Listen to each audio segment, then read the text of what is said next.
I found a very simplistic approach to her searching, which is just for the meaning of life, which we all can relate to. What's our purpose here?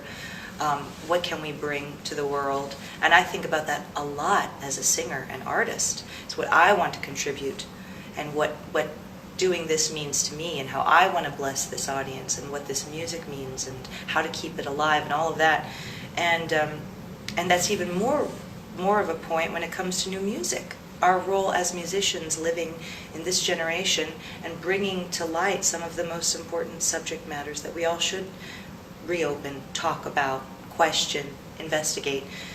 So you could find seeking everywhere, trying, and also as like you said, a singing mom, figuring out that balance of life and keeping both happy and healthy is true, I think, of any working mom. It's not unique for me as a classical singer.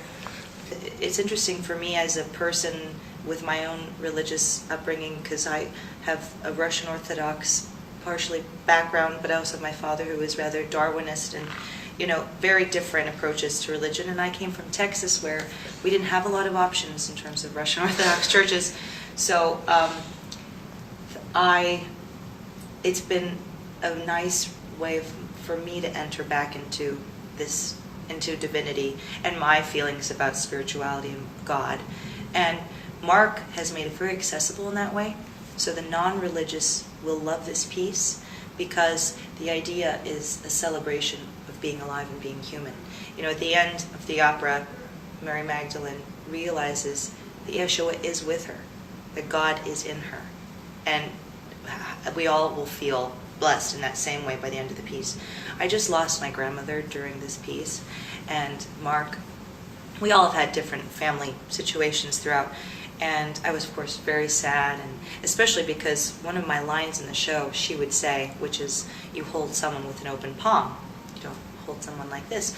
And at the same time, the experience of losing her helped me with the moment of losing Jesus, because I realized she is still with me, just as he is still with me. And again, everyone in the room can relate to losing someone.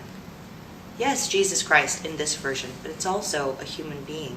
And to that woman, he was her soulmate, So at some point in the opera, I imagine every audience member will forget the story that this is Mary Magdalene and Jesus, and they'll see two people. There's the story which I would like to have happened as Mary Magdalene in the moment, but then there's the story that we know, and that it didn't happen that way, or as far as we know, that her story wasn't celebrated and that she wasn't included.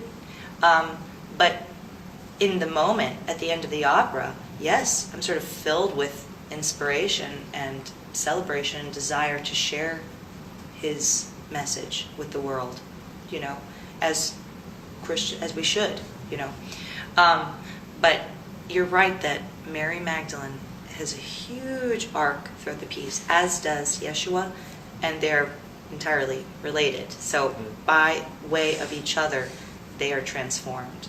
In the beginning, she's searching for meaning in the wrong places, and he too is not preaching the right message, or the message that we know with Jesus Christ. So I think that's a beautiful story too, because I have a partner, and I certainly have been changed through him and through our life together.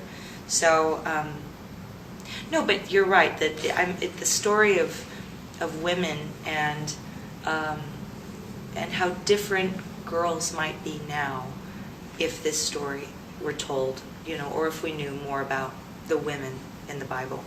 And I thought about that a lot when I was pregnant with my daughter. What is she going to experience out there? What will be her challenges?